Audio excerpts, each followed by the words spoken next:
லூக்கா 17ஆம் அதிகாரம் 12ஆம் வசனம் முதல் 19ஆம் வசனம் வரைக்கும் வாசிக்க கேட்போம்.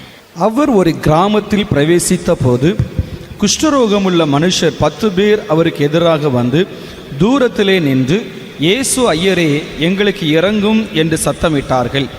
அவர்களை அவர் பார்த்து, நீங்கள் போய் ஆசாரியர்களுக்கு உங்களை காண்பியுங்கள் என்றார். அந்தபடி அவர்கள் போகையில் சுத்தமானார்கள். அவர்களில் ஒருவன் தான் ஆரோக்கியமானதை கண்டு திரும்பி வந்து உரத்த சத்தத்தோடே தேவனை மகிமைப்படுத்தி அவருடைய பாதத்தருகே முகங்குப்புற விழுந்து அவருக்கு ஸ்தோத்திரம் செலுத்தினான். அவன் சமாரியனாயிருந்தான்.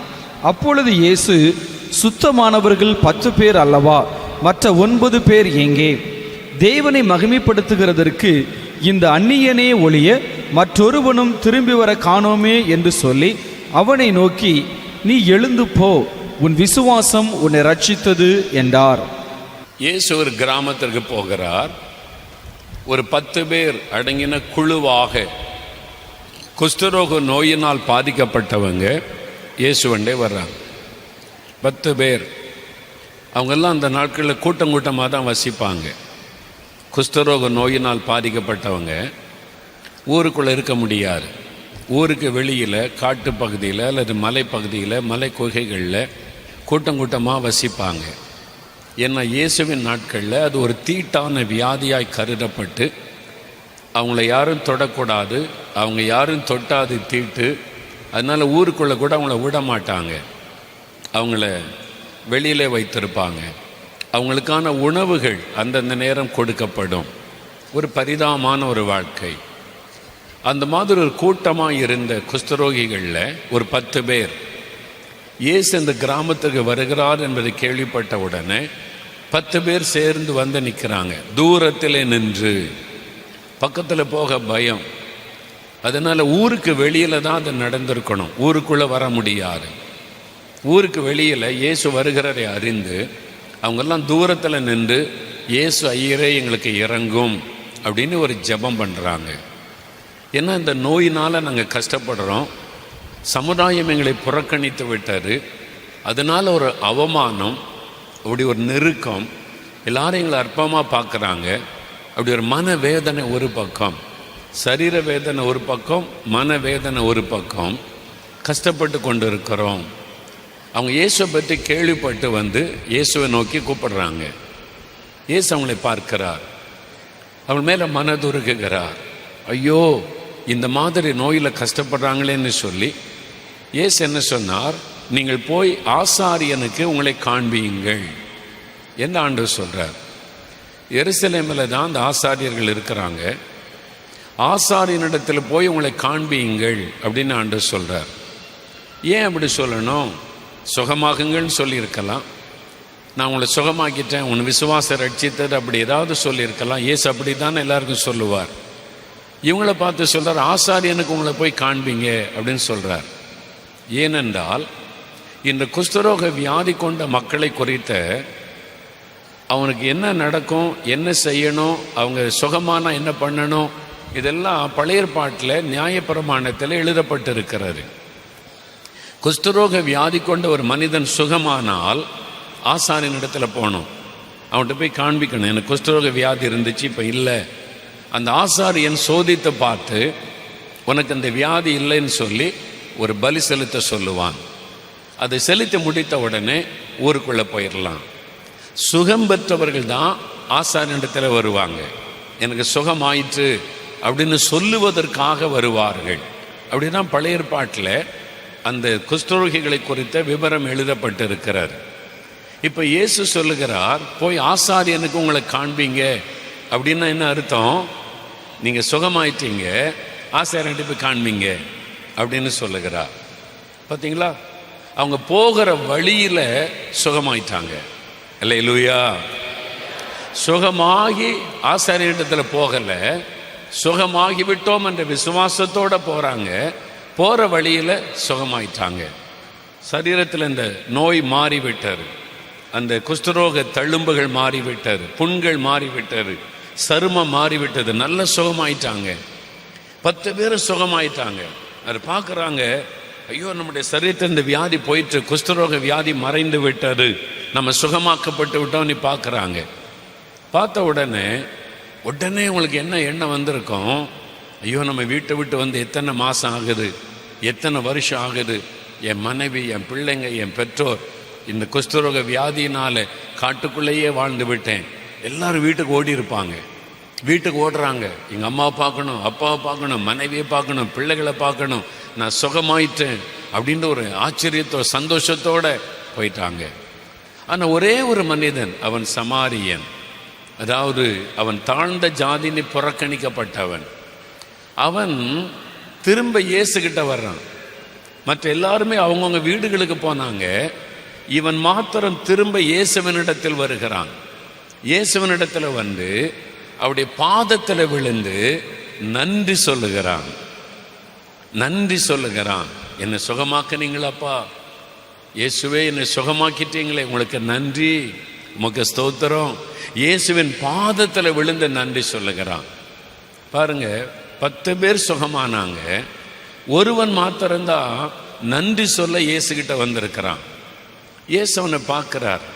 சுகமானவர்கள் 10 பேர் அல்லவா, மற்ற 9 பேர் எங்க? ஆண்டவர் கேட்கிறார்.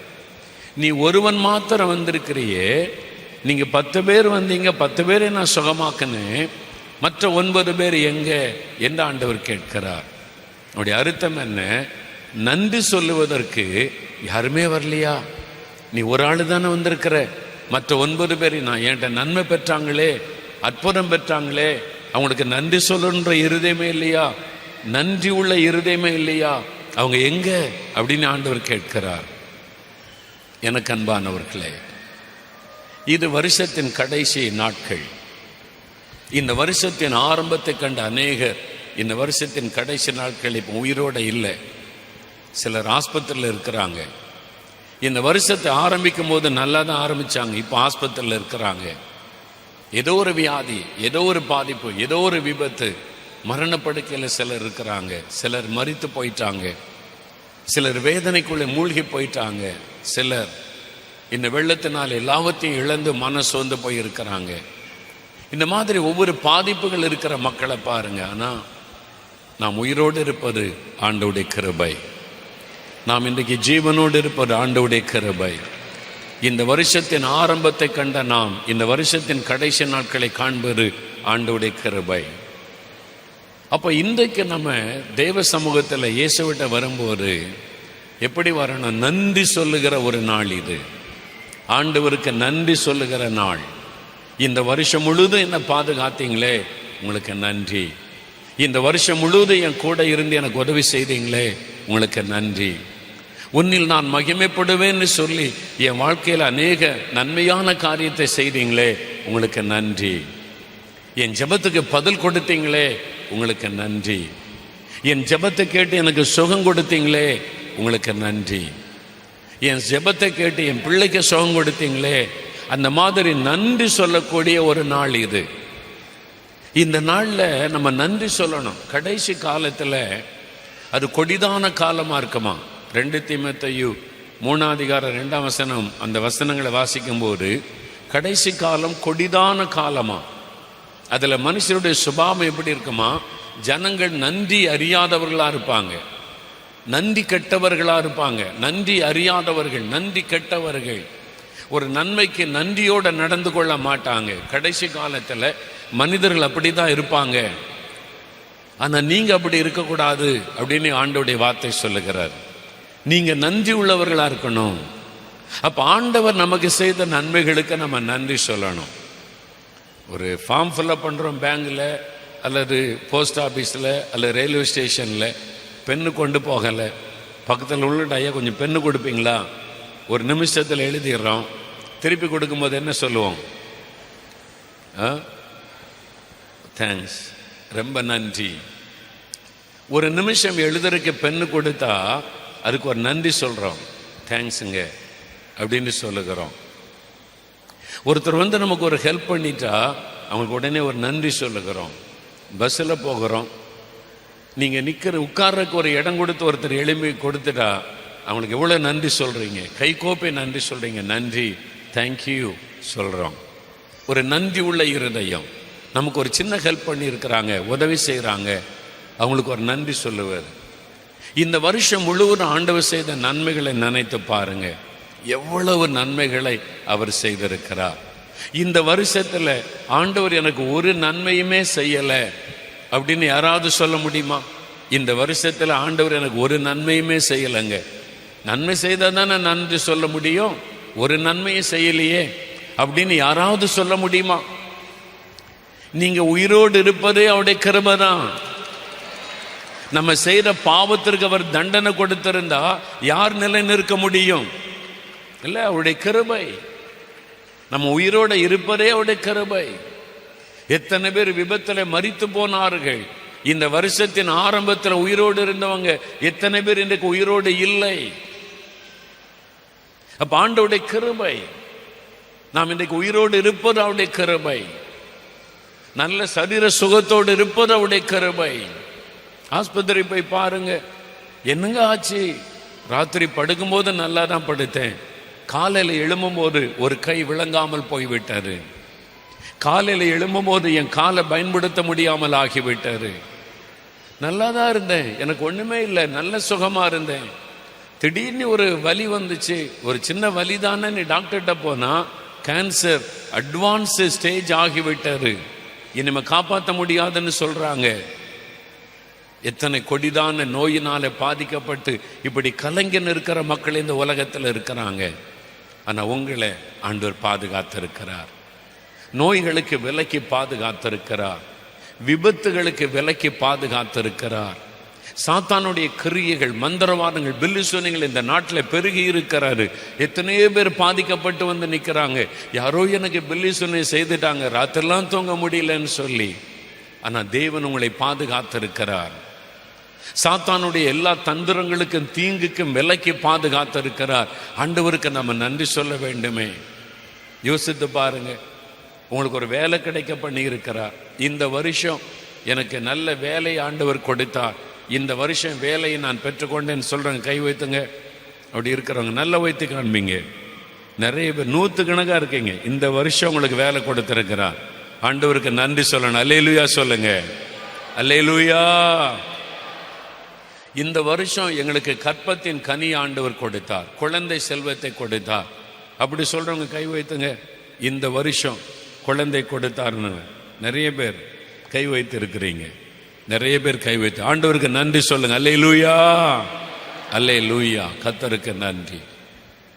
இந்த வருஷத்துல ஆண்டவர் எனக்கு ஒரு ப்ரமோஷன் கொடுத்தார், வேலையில் என்னுடைய இதில் ஒரு உயர்வை கொடுத்தார். அப்படி சொல்றவங்க கை வைத்துங்க. இருக்கிறீங்க பார்த்தீங்களா? நிறைய பேர் இருக்கிறீங்க. கர்த்தருக்கு ஸ்தோத்திரம். எவ்வளவோ நன்மை, ப்ரமோஷன் கொடுத்திருக்கிறார், வேலை கொடுத்திருக்கிறார், கற்பத்தின் கனி கொடுத்திருக்கிறார். இந்த வருஷம் என் கடன் பிரச்சனையை தீர்க்க எனக்கு உதவி செய்தார். அப்படி சொல்றாங்க, கை வைத்துங்க. நிறைய பேர், நிறைய பேர். கர்த்தருக்கு ஸ்தோத்திரம். கடன் பிரச்சனையை தீர்க்க உதவி செய்திருக்கிறார். ஆண்டவருக்கு நன்றி. அல்லேலூயா சொல்லுங்க, அல்லேலூயா. இந்த வருஷம் ஒரு பெரிய ஒரு விபத்து, ஒரு ஆபத்தான விபத்து நேரம் இருந்தாரு, என்னை பாதுகாத்து கொண்டார். நாங்கள் பிரயாணத்தில் எங்கள் வீட்டில் ஒரு விபத்து, ஒரு ஆக்சிடென்ட் நடக்க இருந்தது அல்லது நடந்தது, ஆனால் எங்களுடைய உயிரை பாதுகாத்து கொண்டார். அப்படி சொல்றவங்க கை வைத்துங்க. ஐயாப்பா, எவ்வளோ பேர் இருக்கிறீங்க பார்த்தீங்களா? நம்ம சுற்றில எவ்வளோ ஆபத்து இருக்குது, கர்த்தர் பாதுகாத்து இருக்கிறார். அல்லேலூயா. இந்த மாதிரி நான் ஆண்டவர் செய்த நன்மையை உட்கார்ந்து யோசித்து யோசித்து யோசித்து பார்த்து நன்றி சொன்னா உங்களால் அழாம இருக்க முடியாது, அழாம இருக்க முடியாது. நேற்றைக்கு இரவு நான் இங்கே வந்து ஜெபம் பண்ணேன், மணிக்கணக்காக தெய்வ சமூகத்தில் உட்கார்ந்துருந்தேன். முதல்ல அவருக்கு நன்றி சொல்ல ஆரம்பிச்சேன் பாருங்க, அவ்வளோதான், கண்ணீர் வடித்து அவரை துதித்து கொண்டே இருந்தேன். இவ்வளோ நன்மை அவர் செய்திருக்கிறார். அவர் மட்டும் இல்லைன்னா அவ்வளோதான், என் வாழ்க்கை முடிஞ்சு போயிருக்கும். அவர் எனக்கு எவ்வளோ நன்மை அதை நினைச்சு நினைச்சு நினைச்சு ஆனந்த கண்ணீரோடு அவருடைய பாதத்தில் விழுந்து நான் நன்றி சொன்னேன். பாதத்தில் சாஷ்டாங்கமாக விழுந்து நன்றி சொன்னேன். ஆண்டவரே உமக்கு நன்றி, உம்முடைய கிருபை, நான் உயிரோடு இருப்பது உம்முடைய கிருபை. இந்த வருஷம் எத்தனை ஆபத்து எனக்கு வந்தது, எவ்வளோ பிரயாணம், எவ்வளோ வெளிநாட்டு பிரயாணம், எவ்வளோ நீண்ட தூர பிரயாணம், எத்தனையோ ஆபத்துகள் கர்த்தர் பாதுகாத்தார். பொல்லாத மனிதர்கள் எழும்பி என்னை அழித்து விட வேண்டும் என்று என்னென்னவோ செய்திகளை எல்லாம் பரப்பினாங்க. கர்த்தர் என்னை சோர்ந்து போக விடலை. நான் முடங்கி போக விடப்படவில்லை. கர்த்தர் என்னை பாதுகாத்தார், திடப்படுத்தினார், தைரியப்படுத்தினார்.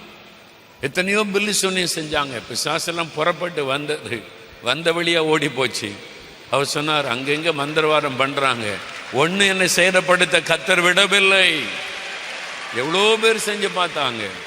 நான் அதெல்லாம் நினைச்சு பார்த்த உடனே அழாமல் இருக்க முடியல. அவ்வளவு நல்லவர் இயேசு. இந்த வருஷம் முழுதும் யோசித்து பாருங்க, உங்களுக்கு எவ்வளவு நன்மை செய்திருக்கிறார், எவ்வளவு நன்மை செய்திருக்கிறார். உங்க ஜெபத்துக்கு பதில் கொடுத்திருக்கிறார் பாருங்க. நீங்க ஜெபிக்கிறத கேட்டு உங்களுக்கு அற்புதம் செய்தாரே, எவ்வளவு பெரிய மகிமை இல்லை. என் ஜெபத்தை கேட்டீங்களாப்பா, நான் கேட்டேன், எனக்கு இதை செய்தீங்களே, என் பிள்ளைய படிக்க வச்சிங்க, என் பிள்ளைக்கு வெற்றி கொடுத்தீங்க, என் பிள்ளைக்கு இந்த அற்புதம் செய்தீங்க, நான் ஜெபம் பண்ண எனக்கு அற்புதம் செய்தீங்களே, எவ்வளவு பெரிய பாக்கியம். அவர் செய்த அந்த நன்மைகளை நினைத்து பார்க்கணும். அதான் ஒரு பாடல் சொல்லுவாங்க, count your blessing one by one. எண்ணி பார் நீ பெற்ற பாக்கியம், ஒவ்வொன்றாக எண்ணு. நீங்க உட்கார்ந்து ஒரு டைரியில் எழுதி பாருங்களேன். ஜனவரி மாசத்துல இருந்து உங்களுக்கு ஞாபகம் வரக்கூடிய நன்மைகள், ஆண்டவர் என்னென்ன நன்மை செய்தான்னு எழுதி பாருங்க. புஸ்தகம் கொள்ளாது, அவ்வளவு நன்மைகளை அவர் செய்திருக்கிறார். அந்த அன்பை நினைத்து அவரை பார்த்து, ஆண்டவரே உமக்கு ஸ்தோத்திரப்பா, நன்றி அப்பான்னு ஆண்டவருக்கு நன்றி சொல்லணும். நன்றி உள்ள ஒரு இருதயம் நமக்கு வேணும்.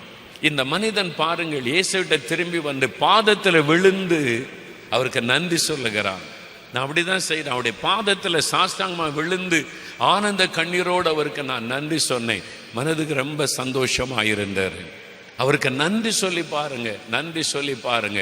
முதலாவது அவருக்கு நன்றி சொல்லணும். இப்போ ஒரு 5 நிமிடம் தரப்போகிறேன். எல்லாரும் அவருக்கு நன்றி சொல்ல போறீங்க. அதன் பிறகு இன்னொரு காரியம் சொல்ல போகிறேன். இந்த 2 காரியம்தான். ஜெபித்த பிறகு உங்களுடைய அற்புதங்களை நீங்க பார்க்க போறீங்க.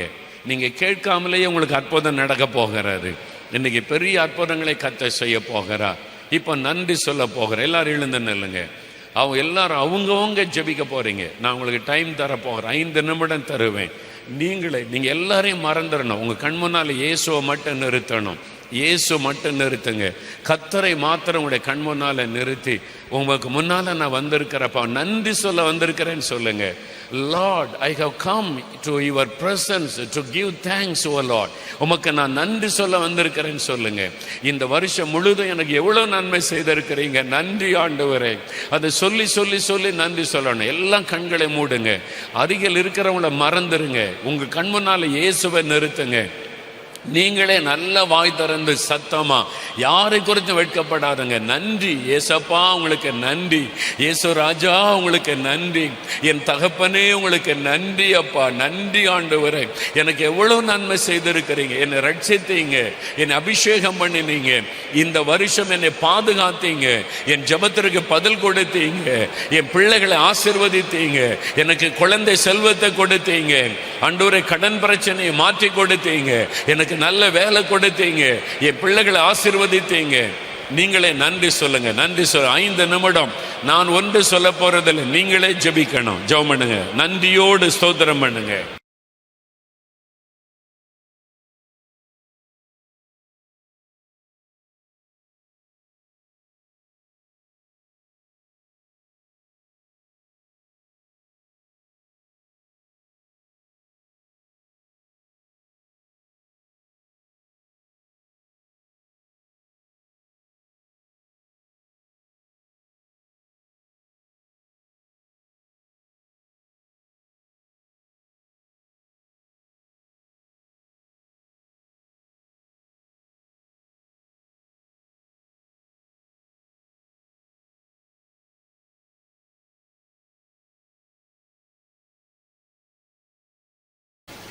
நிறைய பேர் நல்ல வாய் திறந்து மனதார ஆண்டவருக்கு நன்றி சொன்னீங்க. இப்போ உங்களுடைய இருதயத்தை சோதிச்சு பாருங்க. இப்போவே நீங்கள் ஒரு பெரிய சந்தோஷத்தை உணர்கிறீங்க. ஒரு இளைப்பாறுதல் உங்களுக்குள்ளே வந்திருக்கிறாரு.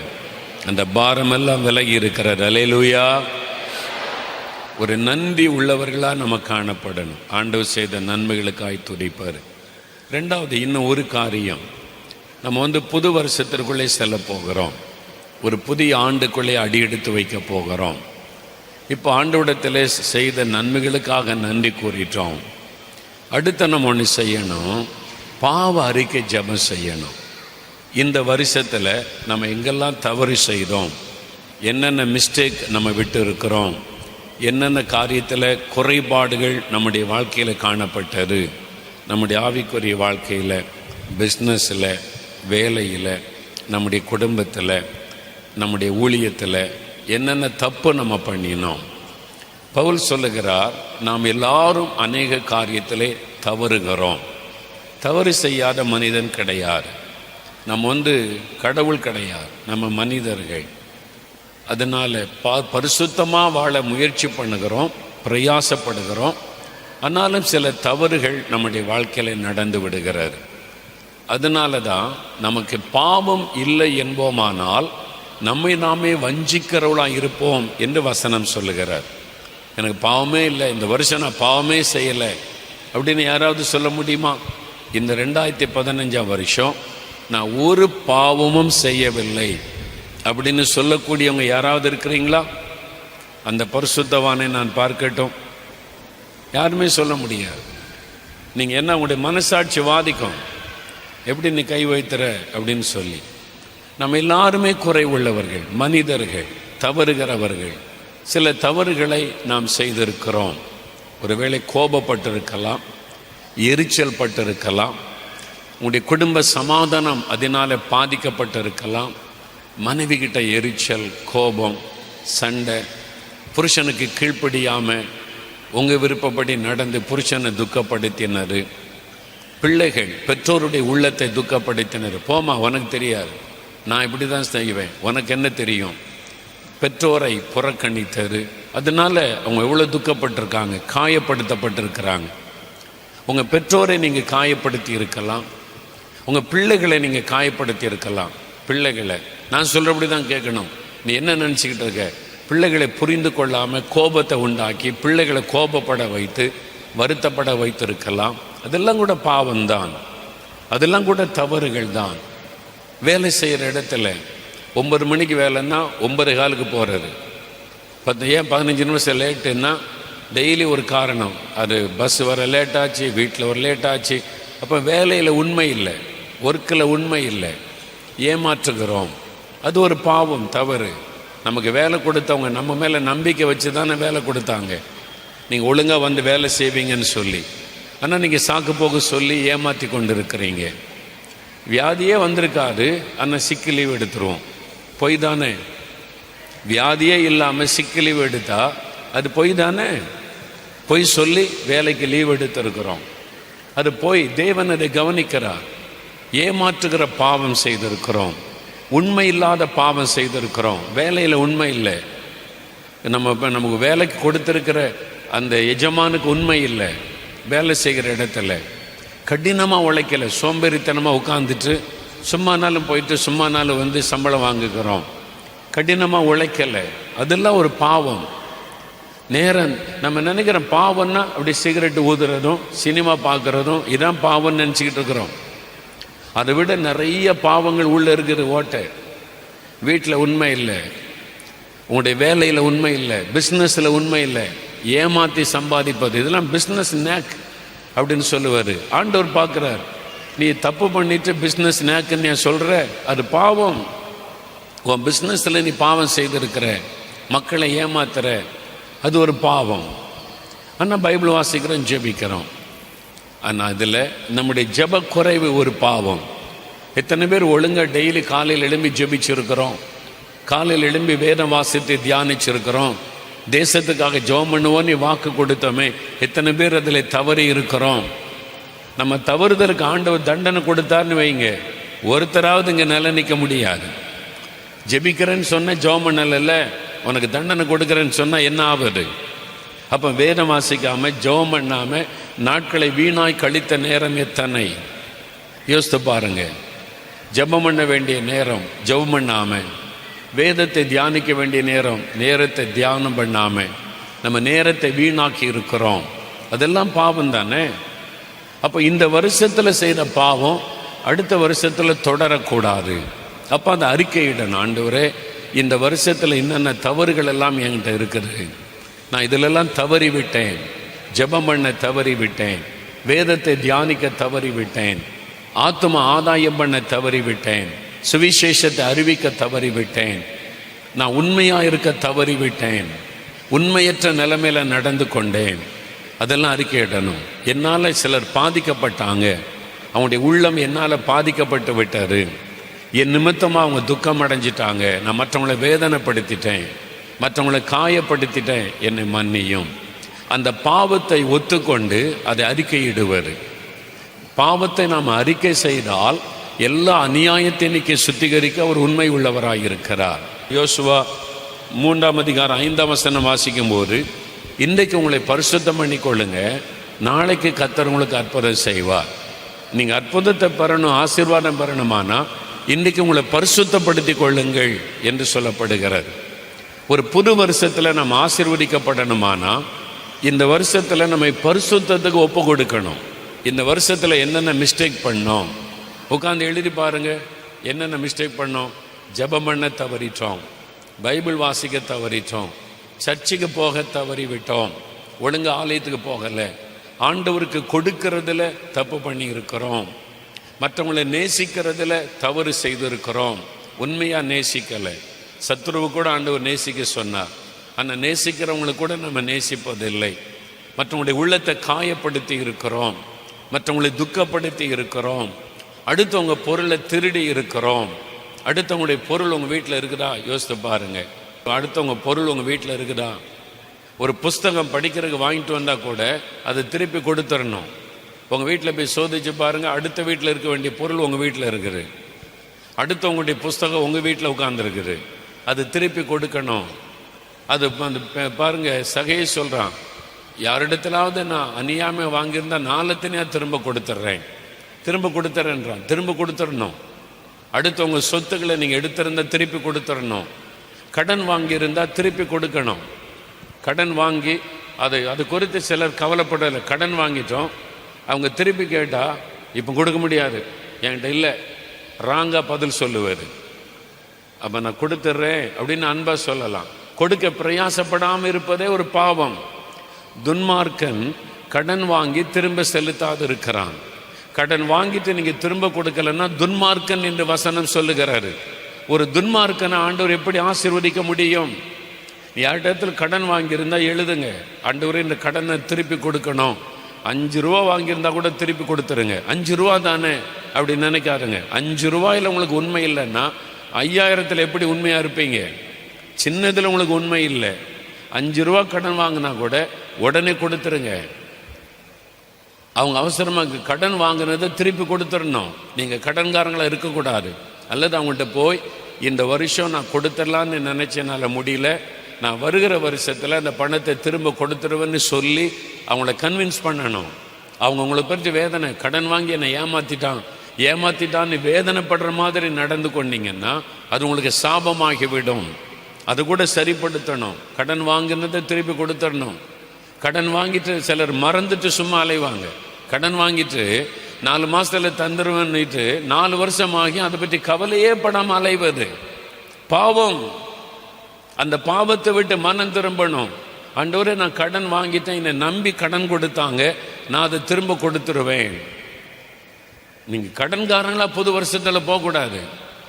பேங்கில் லோன் எடுத்து மாதம் கட்டுறீங்க, பரவாயில்ல, கட்டி முடிச்சிருங்க. ஒரு ஆள்கிட்ட நம்பி இந்த வருஷத்தில் கடன் வாங்கிட்டேன், இந்த வருஷமே தந்துடுறேன், ஒரு 2000 ரூபா 3000 ரூபா 5000 ரூபா நீ வாங்கியிருக்கிறீங்க, திருப்பி உடனே கொடுத்துடணும்.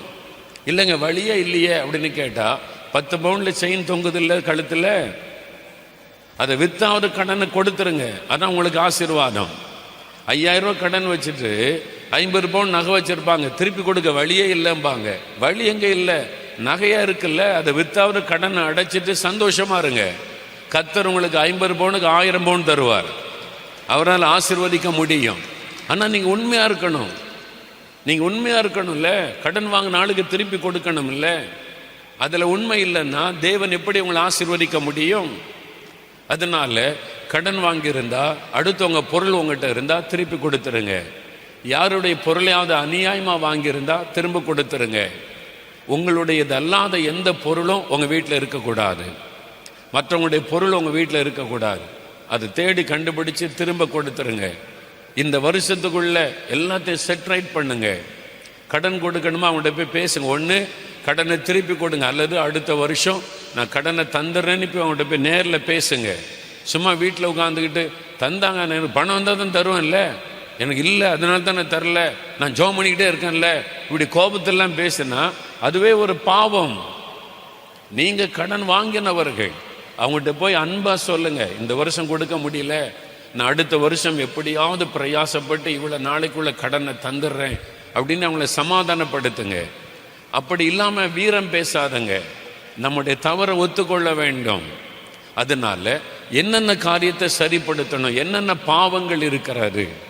சிலர் பீடி பிடிக்கிறது, சிகரெட் பிடிக்கிறது, பொடி போடுவது, மதுபானம் குடிப்பது, சில பாவ பழக்கெல்லாம் இருக்குது.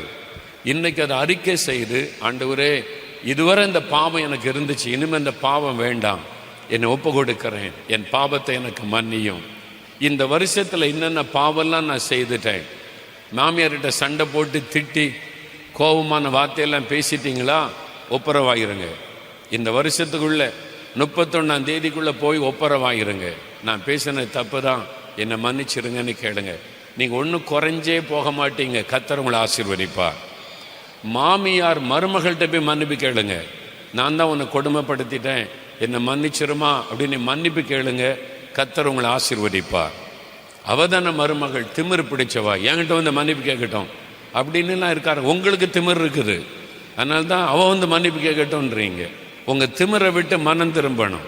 ஆண்டவரே என்னை தாழ்த்துங்க, ஆண்டவரே என்னை மன்னியும், நான் மன்னிப்பு கேட்குறேன் உங்கள்கிட்ட. மருமகள்கிட்ட இப்போ மன்னிப்பு கேளுங்க, தப்பு இல்லை. ஒரு கூட்டத்தில் நான் பேசினேன், மன்னிப்பை பற்றி பேசினேன். ஒரு தாயார் வந்து சொன்னாங்க, என் மகன் என்னை திட்டி சண்டை போட்டு என்கிட்ட பல வருஷமாக பேச மாட்டான், அவனும் ஜெபிக்கிறான், நானும் ஜெபந்தான் பண்ணுறேன், அவன் மனம் திரும்பி வரட்டும்னு நான் காத்திருந்தேன்.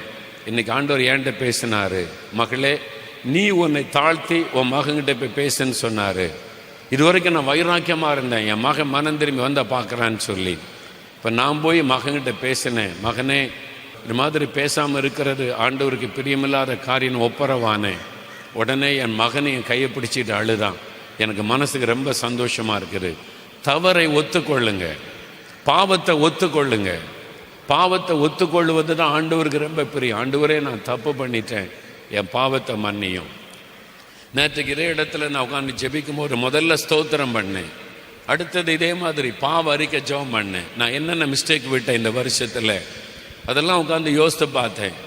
ஆவியானவருடைய வெளிச்சத்தில் யோசித்து பார்த்தேன். ஆண்டவர் எனக்கு தவறுகளை எனக்கு காண்பித்தா, நான் எங்கெங்கே தவறு விட்டேன், எங்கெங்கே நான் தப்பு பண்ணினேன், அதெல்லாம் ஆண்டவர்கிட்ட அறிக்கையிட்டேன். என்னை மன்னியும், என்னை பரிசுத்தப்படுத்தும், இந்த வருகிற வருஷத்தில் அந்த தப்பை நான் பண்ணக்கூடாது, நான் இன்னும் பரிசுத்தத்தில் முன்னேறி போகணும், ஆண்டவரே என்னை மன்னின்னு சொல்லி தேவ சமூகத்தில் இதே இடத்துல பாவத்தை அறிக்கை செய்து ஜெபம் பண்ணி கொண்டு இருந்தேன். நான் என்ன செய்தனோ அதை தான் உங்களுக்கு சொல்லி கொடுக்குறேன். கர்த்தர் என்னை எப்படி நடத்துகிறாரோ அதைத்தான் உங்களுக்கு சொல்லி கொடுக்குறேன். நான் செய்யாத உடனே உங்களுக்கு சொல்லும்படி நான் செய்யலை. ஆண்டவர் என்கிட்ட பேசினா இந்த 2 காரியத்தை முதல்ல ஸ்தோத்திரம் பண்ணுங்க, பாவத்தை விட்டு மனம் திரும்பி உங்களை ஒப்பு கொடுங்க. புது வருஷத்துக்கு, புது வருஷம் உங்களுக்கு ஆசீர்வாதமாக இருக்கும். இதெல்லாம் செய்யாமல் வெறும் காணிக்கை கொடுத்து ஆசீர்வாதத்தை வாங்க முடியாது. புது வருஷத்தில் எங்களை ஆசீர்வதிங்கன்னு ஊழியக்காரன்ட்டு போய் தலையை கொடுக்கறதுனால ஆசீர்வாதம் வராது. அந்த ஆசீர்வாதத்தை பெற்றுக்கொள்ள நாம் தகுதி உள்ளவர்களாக இருக்கணும், நம்ம தகுதி உள்ளவர்களாக இருக்கணும். ஆண்டவர் சொன்னார், ஒருவன் தகுதி உள்ளவன் பாத்திரவானா இருந்தால் அந்த ஆசீர்வாதம் வீட்டில் தங்கும். நீங்கள் பாத்திரவானா இல்லாட்டா எத்தனை ஊழியக்காரங்க கை வைத்து ஜெபித்தாலும் ஆசீர்வாதம் வராது. அதனால முதல்ல நீ பாத்திரவான்களாய் மாறுவதற்கு உங்களை அர்ப்பணிக்கணும், உங்களை தாழ்த்தணும். ஆண்டவரே இந்த பாவம் என்கிட்ட இருக்க மன்னியும், இந்த மீறுதல் என்கிட்ட இருக்க மன்னியும், இந்த வருஷத்தில் இந்த பாவத்தை நான் செய்துட்டேன், இனிமேல் அடுத்த வருஷத்தில் நான் இப்படி நடக்க மாட்டேன், நான் உண்மையாக இருப்பேன், பரிசுத்தமாக இருப்பேன், ஒழுங்காக ஜெபம் பண்ணுவேன், ஒழுங்காக வேதம் வாசிப்பேன், ஒழுங்காக சர்ச்சுக்கு போவேன், நான் உண்மையாக இருப்பேன். ஆண்டவரே நான் உமக்கு கொடுக்குற காணிக்கை கொடுப்பதில் உண்மையாக இருப்பேன், யாரையும் ஏமாற்ற மாட்டேன். ஆண்டவரே என் பிஸ்னஸில் கூட ஏமாற்றுற பிஸ்னஸ் பண்ண மாட்டேன், அடுத்தவங்களை திட்டி காயப்படுத்த மாட்டேன், அடுத்தவங்களை வேதனைப்படுத்த மாட்டேன், மற்றவருடைய உணர்வுகளை நான் புரிந்து கொண்டு நடப்பேன். என்னை மன்னியும், இனிமேல் அந்த பாவத்தை நான் செய்யக்கூடாது, என்னை ஒப்பு கொடுக்கிறேன். அப்படி நம்ம பாவத்தை ஒத்துக்கொண்டு ஒப்பு கொடுக்கும்போது இயேசு கிறிஸ்துவின் ரத்தம் சகல பாவங்களை நீக்க நம்மை சுத்திகரிக்கும். சுத்திகரிக்கிறது மாத்திரம் அல்ல, அற்புதம் நடக்கும். நீங்கள் ஒப்பு கொடுத்த உடனே பாருங்க, அற்புதம் நடக்கும். இன்றைக்கு இப்போ நடக்க போகிறாரு. இப்போ நீங்கள் இந்த பாவத்தை அறிக்கை செய்து ஆண்டவரிடத்தில் உங்களை ஒப்பு கொடுத்து ஜெபிக்கும் போதே நோய்கள் மறைய போகிறாரு, கட்டுகள் அறுக்கப்பட போகிறாரு, அந்த வியாதியிலே கிரியை செய்து கொண்டிருக்கிற பொல்லாத ஆவிகள் விலக போகிறாரு, சுகத்தை நீங்கள் பெற்றுக்கொள்ளுவீங்க. புது வருஷத்துக்குள்ளே போகிறதுக்குள்ள உங்களை பரிசுத்தத்துக்கு ஒப்பு கொடுத்து உங்களை ஆயத்தப்படுத்தி கொள்ளணும். இப்போ நம்ம ஜெபிக்க போகிறோம். உங்களுக்கு 5 நிமிடம் தரப்போகிறேன் பாவ அறிக்கை ஜெபம் செய்வதற்கு. அந்த நேரத்தில் ஆண்டவர் அநேகரை குணமாக்க போகிறார், அநேகருக்கு அற்புதம் செய்ய போகிறார், அநேகருக்கு விடுதலை கொடுக்க போகிறார். எல்லாரும் எழுந்து நிற்போம், ஜெபம் பண்ணுவதற்காக எழுந்து நிற்போம். ஆண்டவருடைய சமூகத்தில் நிற்கிறோம், இயேசுவுக்கு முன்னால் நிற்கிறோம். அவருக்கு மறைவானது ஒன்றுமில்லை. நமக்கு சரியா தெரிகிற அநேக காரியம் ஆண்டவருடைய பார்வையில் அது தவறாக இருக்கிறது. நமக்கு சரியா தெரியும், நான் கரெக்டாக தானே இருக்கிறேன், நான் சரியாக தானே இருக்கிறேன்னு நினைப்போம். ஆனால் ஆண்டவருடைய பார்வையில் அது தப்பாக இருக்கும், பாவமாக இருக்கும். அதை நாம் அறிக்கையிடணும். ஆண்டவரே, கோபம், எரிச்சல், சந்தேகம், மனைவியை வேதனைப்படுத்தினது, புருஷனுக்கு கீழ்ப்படியாமல் ஏன் இஷ்டப்படி நடந்தது, ஆண்டவரே மாமியாரை திட்டினாரு, மருமகளை வேதனைப்படுத்தினாரு, பக்கத்து வீட்டில் சண்டை, எதிர் வீட்டில் சண்டை போட்டாரு, அடுத்தவங்க பொருளை எடுத்து கொண்டாரு, பொய் சொன்னாரு, வேலையில் உண்மை இல்லை, என் கடமையை சரியான செய்து முடிக்கலை, என்னை மன்னி, பண ஆசை, அது மாதிரி சில தவறுகள், இந்த குடி பழக்கம், இந்த மதுபான பழக்கம், இந்த போதை வஸ்துகள், இந்த பாவம் எல்லாம் இனிமே எனக்கு வேண்டாம். புது வருஷத்துக்குள்ள என்னை புது மனுஷனாக மாற்றும், ஒரு புது மனுஷியாய் மாற்றும். என் பாவங்களை மன்னியும். நான் ஜெபிக்க தவறிவிட்டேன், வேதத்தை தியானிக்க தவறிவிட்டேன், ஆண்டவரே ஊழியம் செய்ய தவறிவிட்டேன், என்னை மன்னியும். என் பாவத்தை நான் உணர்கிறேன், என்னுடைய தவறுகளை நான் உணர்கிறேன், அதை அறிக்கையிடுகிறேன். நீங்களும் இயேசுவும். இயேசு உங்கள் முன்னால் நிற்கிறார், உங்கள் முன்னால் நின்று கொண்டு இருக்கிறார். அவருடைய கண்கள் உங்களை பார்த்து கொண்டே இருக்கிறாரு, கூர்மையான அவருடைய கண்கள் உங்களை பார்க்கிறாரு. இயேசு உங்கள் முன்னாலே நின்று உங்களை கவனிக்கிறார். அவரை பார்த்து பேசுங்க, இயேசுவே என்னை மன்னிச்சிருங்க, நான் பாவம் செய்துட்டேன், இந்த வருஷத்தில் நிறைய தப்பு பண்ணிவிட்டேன், என்னை மன்னிச்சிருங்க ஆண்டவரே. ஜெபிக்க தவறிவிட்டேன், என்னை மன்னியும். வேதத்தை தியானிக்க தவறிவிட்டேன், என்னை மன்னியும். ஆலயத்திற்கு போகாதபடி ஆண்டவரே சர்ச்சைக்கு போக தவறிவிட்டேன், என்னை மன்னியும். ஆண்டவரே உமக்கு ஊழியம் செய்ய நான் தவறிவிட்டேன், என் வேலையில் உண்மையானா இல்லை, நான் பொய் சொல்லிட்டேன், ஏமாத்திட்டேன், திருடிட்டேன், ஆண்டவரே என்னை மன்னியும். மற்றவங்களை காயப்படுத்தி விட்டேன், இந்த பாவங்களை மன்னியும். இந்த வருஷத்தில் நான் செய்த பாவங்களை எனக்கு மன்னியும். அடுத்த வருஷத்தில் நான் புது மனுஷனா புது மனுஷியா பிரவேசிக்கணும். இனிமேல் இந்த பாவம் எனக்கு வேண்டாம் ஆண்டவரே, இந்த மதுபானம் எனக்கு வேண்டாம், போதை வஸ்துகள் எனக்கு வேண்டாம், இந்த தப்பான பழக்கம் எனக்கு வேண்டாம், இந்த பாவம் எனக்கு வேண்டாம் ஆண்டவரே, என்னை மன்னிச்சிருங்க. அறிக்கையிடுங்க, அறிக்கையிடுங்க, அறிக்கையிடுங்க. தன் பாவத்தை மறைக்கிறவன் வாழ்வடைய மாட்டான், அறிக்கை செய்து விட்டு விடுகிறவன் இரக்கம் வருவான். ஆண்டவரிடத்தில் அறிக்கையிடுங்க, என்னை மன்னியும், மன்னியும், மன்னியும். இயேசுவே என் பாவத்தை எனக்கு மன்னியும், நான் தப்பு பண்ணிவிட்டேன் ஆண்டவரே, இயேசுவே என்னை மன்னியும். ஐயா, நான் தப்பு பண்ணி இருக்கிறேன், நான் குறைவு, நான் இந்த வருஷத்தில் பாவம் செய்திருக்கிறேன், தப்பு பண்ணி இருக்கிறேன். ஆண்டவர் என்னை உணர்த்துகிறார், உண்மைதான், நான் தப்பு பண்ணினது உண்மை, அதை ஒத்துக்கொள்ளுகிறேன். அப்படி சொல்றவங்க வலதுகரம் உயர்த்துங்க, அப்படி சொல்றவங்க மட்டும் வலதுகரம் உயர்த்துங்க. இந்த வருடத்தில் நான் தப்பு பண்ணி இருக்கிறேன், நான் பாவம் செய்திருக்கிறேன், சின்ன சின்ன தவறுகள் கூட செய்திருக்கிறேன். அப்படி சொல்றவங்க வலதுகரம் உயர்த்துங்க. அப்படியே ஆண்டவரை பார்த்து சொல்லுங்க, இயேசுவே மன்னியும், இயேசுவே என்னை மன்னியும், இயேசுவே என்னை கழுவும், இயேசுவே என்னை சுத்திகரியும், இயேசுவே இந்த பாவத்தில் இருந்து விடுதலை தாரும். இனிமேல் இந்த பாவம் எனக்கு வேண்டாம், இனிமேல் இந்த பாவ காரியம் என் வாழ்க்கையில் வரக்கூடாது, இனிமேல் இந்த பாவம் செய்யாதபடி என்னை காத்துக்கொள்ள ஒப்பு கொடுக்கிறேன். உம்முடைய ரத்தத்தினால என்னை கழுவும், கழுவும், கழுவும். இயேசுவின் ரத்தம் என்னை கழுவட்டும், இயேசுவின் நாமம் என்னை பரிசுத்தப்படுத்தட்டும், ஆவியானவர் என்னை பரிசுத்தப்படுத்தட்டும்.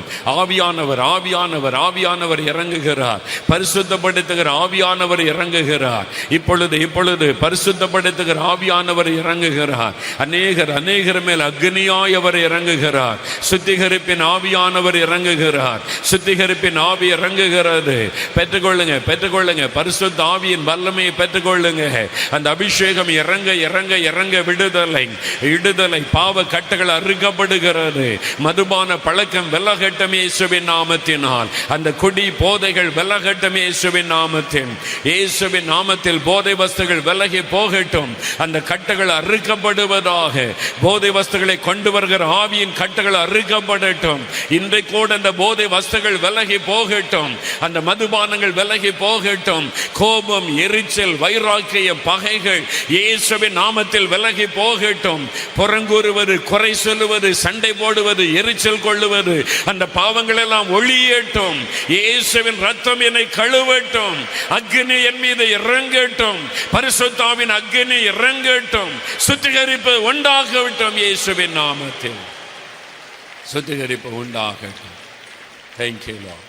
இப்போ உங்களுக்கு ஆண்டவர் அற்புதங்களை செய்ய போகிறார். தடைகள் எல்லாம் விலகிவிட்டார். அல்லேலூயா. முதலாவது சரீரத்தில் அற்புதம், சரீர சுகம் என்கிற அற்புதத்தை ஆண்டவர் செய்ய போகிறார். சரீரத்தில் சுகம். கேன்சர், ஆஸ்துமா, ஆர்த்ரைட்டிஸ், எலும்பு பாதிக்கப்பட்டிருக்கு, நரம்பு பாதிக்கப்பட்டிருக்குது, நடக்க முடியல, முதுகு எலும்பு பாதிக்கப்பட்டிருக்குது, சரீரத்தில் கட்டி, கேன்சர் கட்டி, டிபி கட்டி, என்ன கட்டின்னு தெரியல, உடம்புல கட்டியா இருக்குது, கர்ப்பப்பையில கட்டி, இந்த மாதிரி பாதிக்கப்பட்டு ஒரு மரண பயத்தோட வந்தவங்க இங்கே இருக்கிறீங்க. நடக்க முடியாம ஆயிருமோ அப்படின்ற ஒரு மரண பயம், பக்கவாதம், திமிர்வாதம், அதனால நடக்க முடியல. இப்போ ஆண்டோடைய வல்லமை உங்களுடைய எலும்புகள் நரம்புகளுக்குள்ள இறங்க போகிறது. கட்டிகளை மறைய பண்ண போகிறது. கெட்டு போன உங்களுடைய கண்கள் புது கண்களாய் மாறப்போகிறது. பாதிக்கப்பட்டிருக்கிற கண்கள் புது கண்களாய் மாறப்போகிறது. கண்ணில் தெளிவான பார்வை மாத்திரம் அல்ல, கண்ணே புதிதாய் மாறப்போகிறது. இயேசுவின் நாமத்தில் கட்டிகள் மறைவதாக. இயேசுவின் நாமத்தில் ஆஸ்துமா வியாதிகள் விலகுவதாக. இயேசுவின் நாமத்தில் கேன்சர் கட்டிகள் மறையட்டும். இயேசுவின் நாமத்தில் டிபி கட்டிகள் மறையட்டும். இயேசுவின் நாமத்தில் பொல்லாத ஆர்த்ரைட்டிஸ் மறையட்டும். எலும்புகளிலே நரம்புகளிலே சுகம் இயேசுவின் நாமத்தில் உண்டாவதாக. இப்பொழுது எலும்புகளிலே காணப்படுகிற வலிகள் இயேசுவின் நாமத்தில் மறைவதாக. மடக்க முடியாத விரல்கள் மடக்கப்படுவதாக. பயன்படுத்த முடியாத விரல்கள் சுகமடைவதாக. பயன்படுத்த முடியாத கைகள் இயேசுவின் நாமத்தில் சுகமடைவதாக. பயன்படுத்த முடியாத கால்களுக்குள் இயேசுவின் நாமத்தில்